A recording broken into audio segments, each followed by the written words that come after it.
You're ready to go. Hey, thank you. Welcome again to everyone. This is our biweekly Cohort 2 informational meeting, and it is good to see all of you here today. We have been meeting with SAUs and Cohort 2 all the time now, getting you ready for taking on this responsibility in the fall. And we have some more information to share with you today. I am going to share my screen and go over a few things that are on the agenda.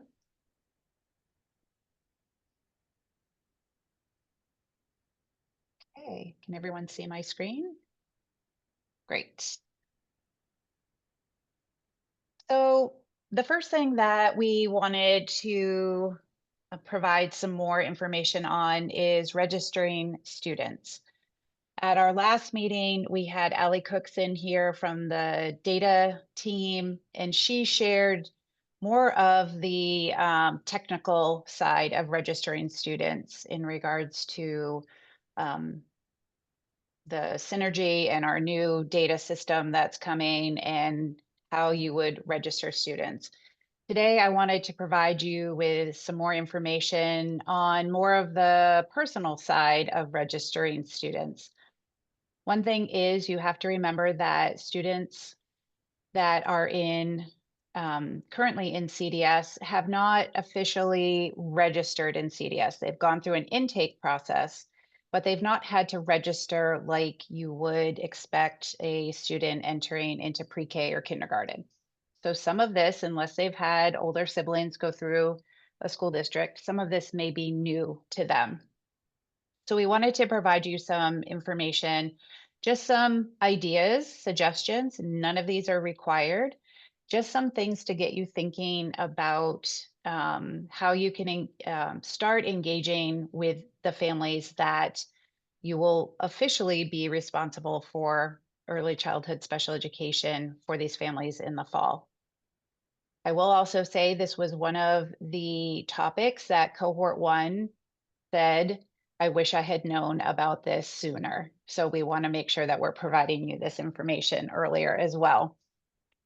So one of the things that, and these also came from suggestions from Cohort 1 schools, is hosting a preschool informational night. So this does not need to be specific to families with children with disabilities. It could be for all of your preschool students and having them come in if you have an open house, but sharing with them specifically that registration process.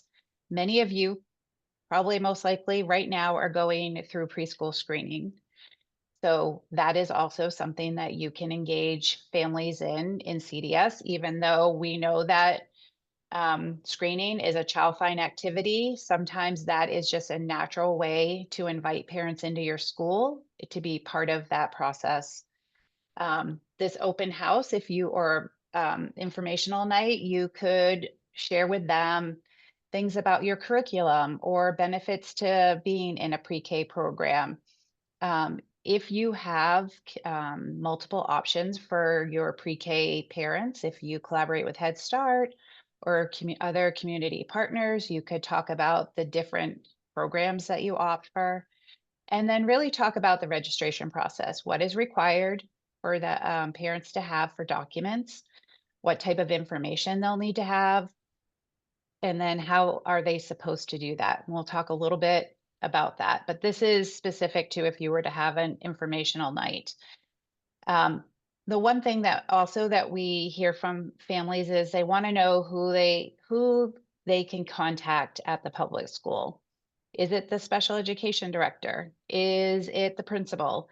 Is it the case manager for that age group? And some of you may not know that now, but if you were to have pick one preschool lead person, which you were asked to do to join the cohort, that could be that person that they could contact for now until you might know who their permanent contact person could be. And then, of course, any sort of opportunity or time for parents to ask questions that they might have about preschool or registration or how this transition is going to work for your school district.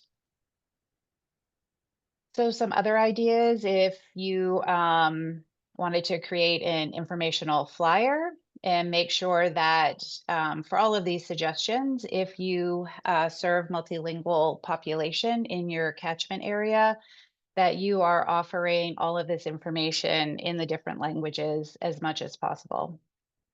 If you use social media, or if you have a contract or agreement with your local newspaper, television, radio station, whatever it is that you put out information for your school district, you could also access that to distribute information about this. You could also partner if you have a local pediatrician or health center in your catchment area. That is a place where families go. You could put up a flyer or you could talk to them about how to share this information.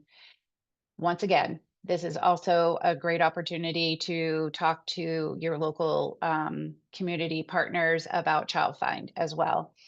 Um, if there's another community organization, such as a Boys and Girls Club or a YMCA program where families would naturally attend or gather or participate in, that would be another location that you could share information.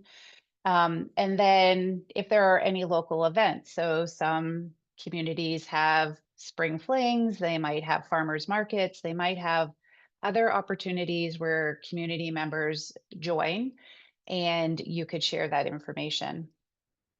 One of the big things that one of the schools shared last year was they created kind of like a swag bag for new parents, and it had some, just little things that the children could receive and have to represent that they were joining that school district. That could include books or backpacks, any sort of little swag items that you might have, logos of your school mascot or pencils.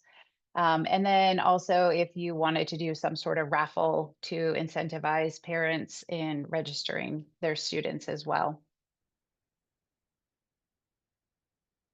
So this also might be an opportunity for school districts to look at your registration process. I know it is different in every SAU. This might be an opportunity to create an easy to understand guide to registering a student. Could include visuals, step-by-step instruction, and using plain language. And once again, if you know that you have different languages in your community, that you're translating those materials for families, you could also create a short video tutorial with subtitles. We want to make sure that we are honoring access for everyone and on how to register and what documents are needed. And then any sort of next tier assistance for multilingual families. Okay, before I move on to the next section, does anybody have any questions? And Jen, you're going to have to help me because I can't see the chat box, but does anybody have any questions about the registration piece?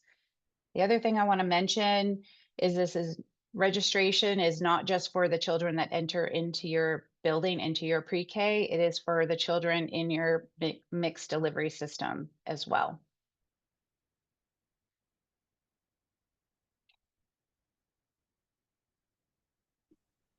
No questions? Sandy, this real quick. Yep. This is Michelle. Sorry, announcements were going off, so I missed what you just said. But so this, as soon as a student turns 3 years old, no matter where their services are taking place, we still need to have them register in our system. Yes. Yep. Okay. Once last week, Ali shared that it's upon the start date of the IEP. Yeah. Yeah. Yeah. So, Okay. but part of that C2B transition could also be sharing with the family, where would they go to register? Do you have it online on your website? Do they have to go to the elementary secretary? Do they have to go to the central office? It will, like I said, it will be different for every school district. So the more that you can share this information, the better. Sandy, we have two more questions in the chat. Okay. One is from Pat Menzel. Said, we are Pat. partnering with Head Start. Do they need to be enrolled with us as well? I think the answer is yes. Yes. Yep. So because your child count, the way that you get your allocation, your fiscal allocation for these children is directly tied to the information that you're putting into your data, your student information system. You need to have them registered to do that. And then Lisa asks, what is the referral process for kids that are not yet getting services, but parents would like to make a referral? Does that have to wait until September for us? So they're brand new in the child find process. Yep. So I'm assuming, like I said, that school districts are going through pre-K screening or kindergarten screening. Because your start date is the first day of school, CDS is still the entity that is responsible for child find and FAPE. So if you have provided a screening and there are concerns, you need to refer them to CDS. There is a time though that you would have to work with CDS on whether they're going to be able to complete those evaluations in a timely manner, or whether you're going to be able to be that agency that does that.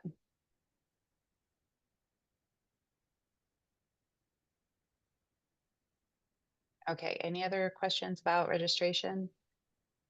No, okay. We'll move on. The other thing that we wanted to touch base on, we've received a couple questions about what happens if we receive a child with unmet needs, and or what happens if we have a child who the parents have filed due process prior to them entering school, while that child is in under CDS.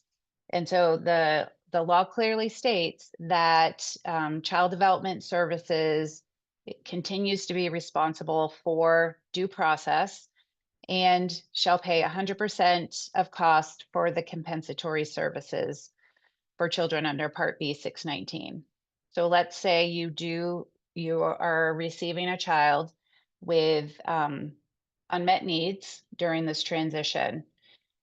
CDS is required to have compensatory IEP meetings every 30 days to discuss what that compensatory service looks like, what are the services that are missing, and what is the plan for providing those if CDS can do that. So if we are not able to fulfill those compensatory services throughout the summer, that's what happened last year, is we were able to provide quite a few of those compensatory services through the summer. We may have had some students that had some hours left over. And what that looks like, I'm kind of getting ahead of myself, but I wanted to provide you with slides that clearly stated what the law says, okay? So CDS is responsible 100% for any of those compensatory services.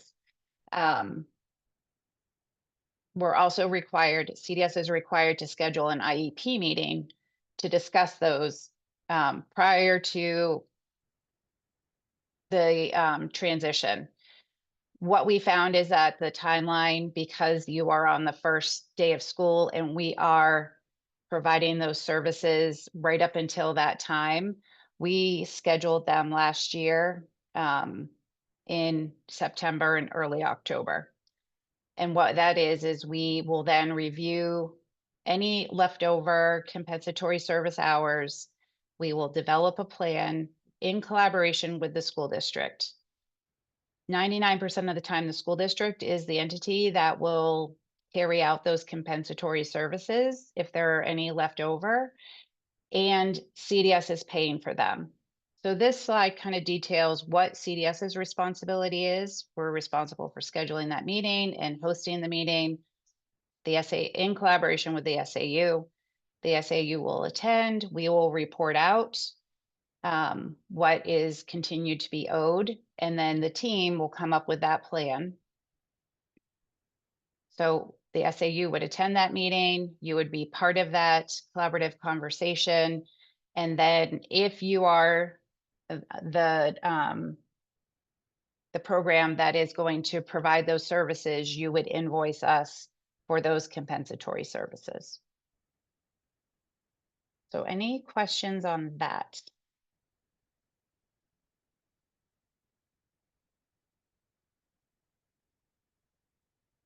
No? Does it look like we have any questions? Okay, I am going to stop sharing this slide deck, and then I'm going to share another one, and I'm going to hand it over to Lou Collins. So hold on just one second.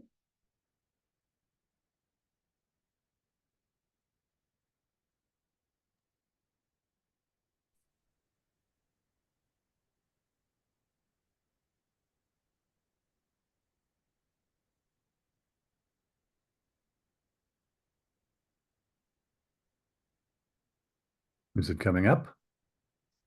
There you go. Can you see it? Oops, hang on. Gotta hit the share button. Can you see it now? Yes. There we go. Yeah. Perfect. Okay, all right.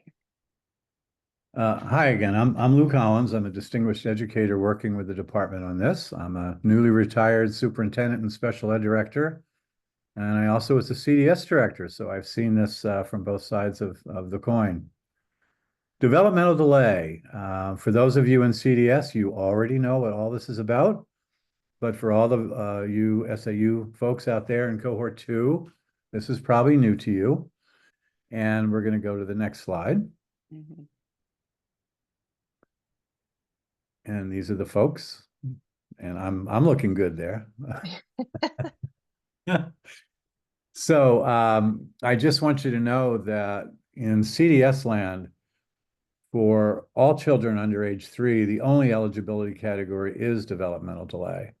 For kids who are 3 to 5, CDS has all the same eligibility categories that public schools have, but they also have this additional one, developmental delay. And it says that a child with a disability age 3 to 5 may, at the discretion of the LEA, include a child experiencing developmental delays as defined below and is measured by appropriate diagnostic instruments in one or more of the following areas. And we'll go over those in a minute. Physical development, cognitive development, communication, social or emotional or adaptive development, and who, by reason thereof, need special education and related services. Next slide. I want you, if you can, to remember these. You'll take 2 things away from this training. One, what the 5 categories are, and number 2, how to measure them. So again, it's communication, cognition, adaptive, physical, and social emotional.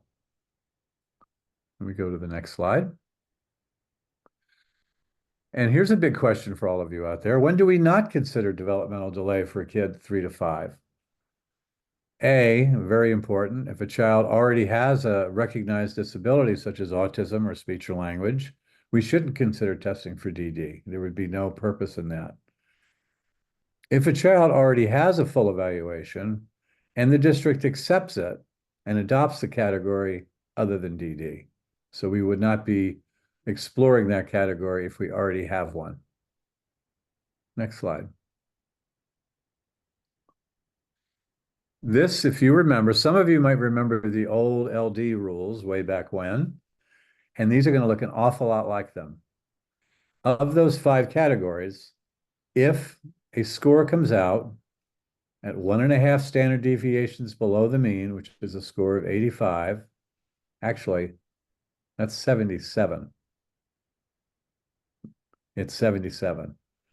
So if 2 areas have a score of 77 or lower, then they would qualify.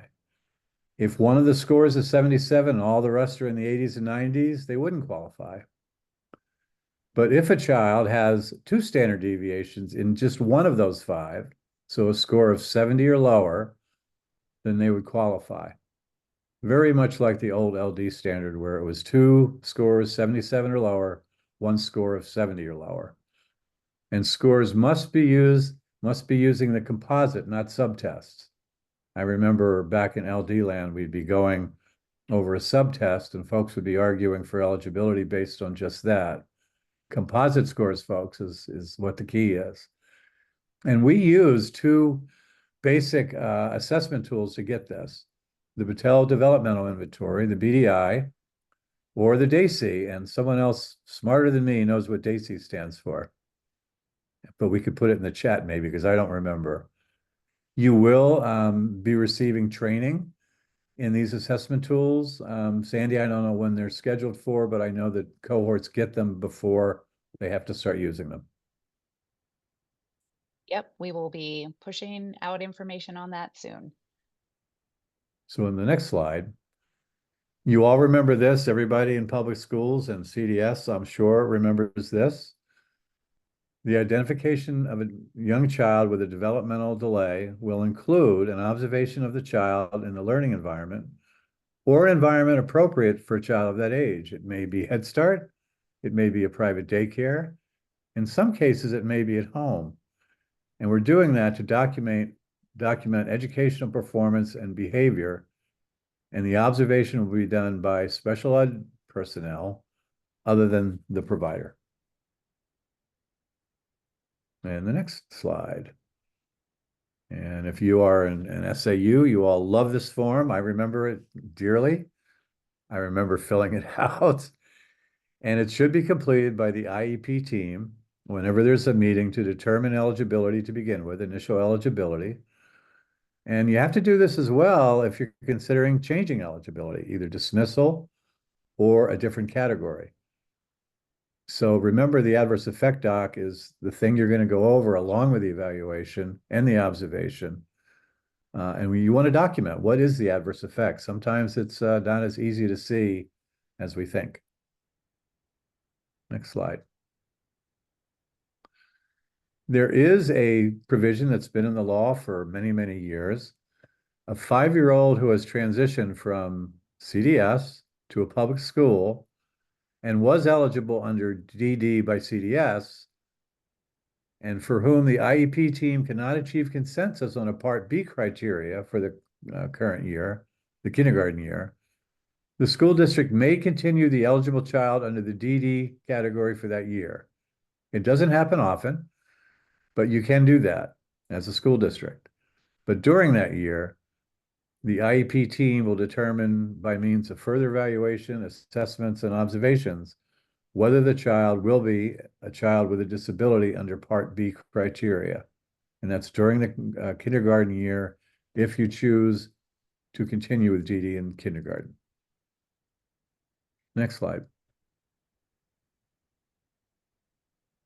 And we're reiterating for the third time, keep in mind that if there is a criteria somewhere else, of those other 13 categories, then developmental delay would not be the one to consider.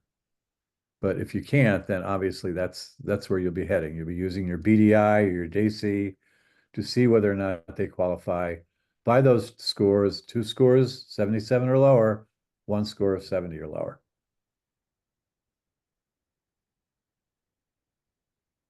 And then questions and answers.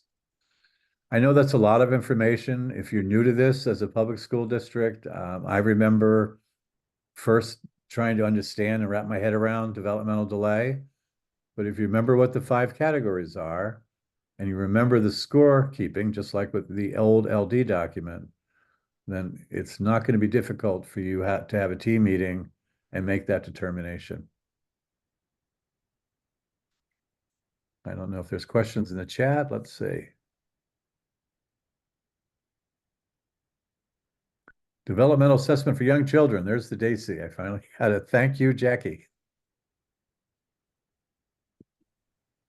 So I have a question again, but I don't want to type it all into the chat, but the regs say CDS, that school is now taking over.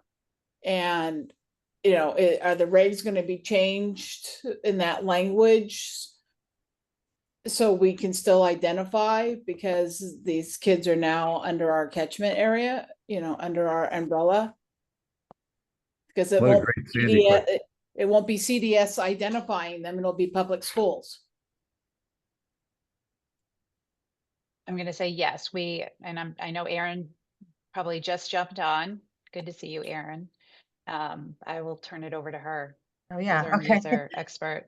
Yeah, so we are planning on in user changing the category for developmental delay so that it's not a preschool versus a kindergarten. And I have been talking about potentially expanding the age range of developmental delay to the age of 8, which is really what a lot of states are doing so that they can have a little bit more time to clearly identify disability when the instruments and measures to identify specific disabilities are not as sensitive at younger ages. So that is in our plan, Michelle. Thank you.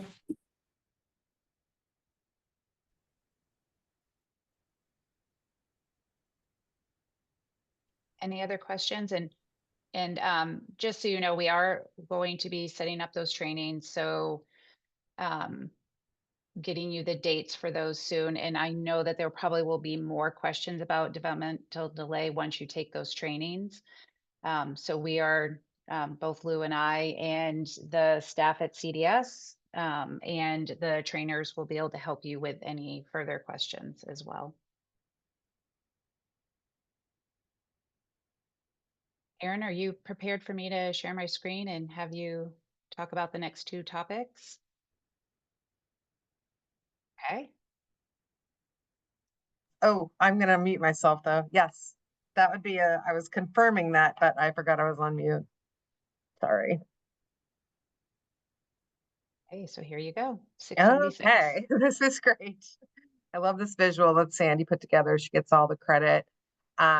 Once you have adopted FAPE for 676, meaning next year, 676 only applies to CDS. So for cohort 2, 676 applies until September 1st, or whenever you start school in the fall and adopt the FAPE obligation. So in that time, CDS will be conducting IEP meetings where we do have to, in CDS, contemplate 676.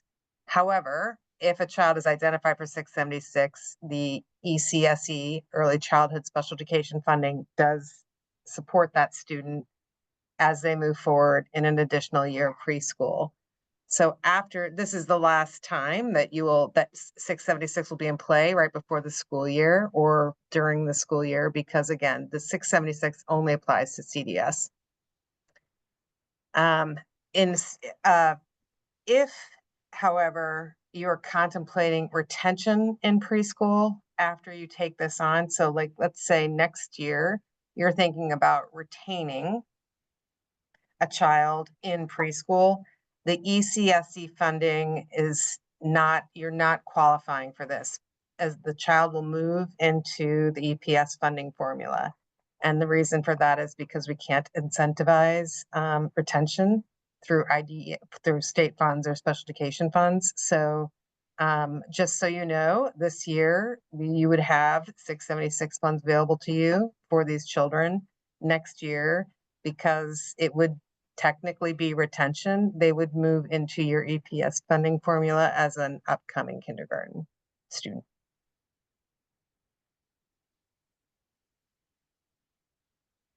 Any questions? All right. So the next thing I'm going to talk about is the serving children outside of your catchment area.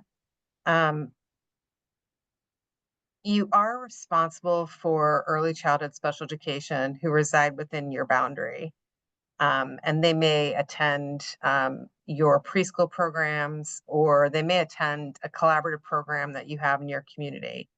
You are not responsible for early childhood special education when the children attend a program out of state, attend a program out of the SAU boundary, and if there is a program available in the SAU. Now, this is something that we're going to have to address in user as we re-envision 619 services in user. And so there are, we do have a document that we made, a general questions document for this answer, because it's not really, you can't treat this the same as you would a parentally placed parent, a student. So you wouldn't just not meet or do child find or have IEP meetings around this student. There are several things that folks in cohort 1 are doing to resolve this issue. Sometimes they'll make a superintendent's agreement with another SAU to provide a service that they have in the town, perhaps where the parent wants the child to attend because they work. If the SAU has a program available in your catchment area, then you may want to work with the parent to understand if they can push in for a couple times a week into your programming, or you may provide telehealth services, or you may provide consultation. So there's a number of things that cohort 1 has done to try to stay connected to the child and the family without providing a service outside of their catchment area. So we do not expect you to send people outside of your catchment area to provide services, but you may do some things to support getting those services. Some SAUs in cohort 1 have done a medical model where they're sending a child to a speech therapy clinic. And so again, we are now, as we're doing this, we're monitoring how these interactions are taking place and how people are doing this so that we can be more specific in user as we're writing it for 619. But the big take home here is you do not have to send a provider to another town to provide a service. You do still need to maintain connection to the family. And yeah, I think that's what I'll leave it at that. If there's any questions about that, you can let me know. I'm going to also have Jen send out the, I call it general information, kind of written down every question that we've been asked so far for the most part, and our responses to it so that you can have that as a guideline, because this is delineated in there. And we have Susie's working on a 1-page sheet that kind of details the talking points for that topic as well. No, you don't have an ISP because it's not a parental placement. I know it's going to be very confusing why it's not a parental placement, but a parental placement is a choice to, if you're in school aged from K to 12 and a parent chooses a private school placement, then they're opting out of your program. Because there's no defined program in preschool, there's no such decision making. You're basically working with the family to try to find a placement that works and it's beneficial for everyone involved. So if a child for instance, has a placement outside of your town, but it's a really positive placement, and maybe that child just could get some speech services, and that is one of the LRE codes in preschool, which is different from our school LRE.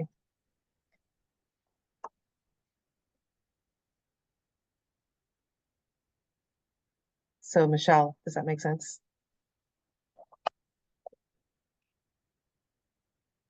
Yes, It's the it does. lack of Thank you.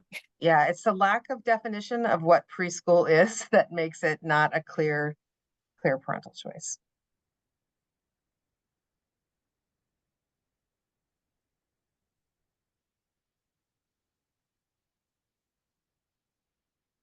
Any other questions regarding 676 or where to serve your children for early childhood special education?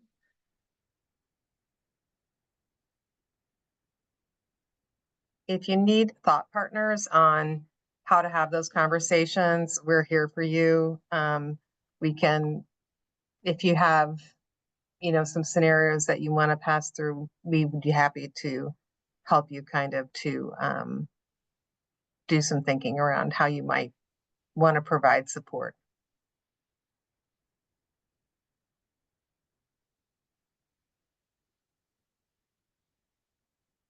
All right, well, that is all that we have for you today. We appreciate your time and thank you for coming. Thanks, everyone.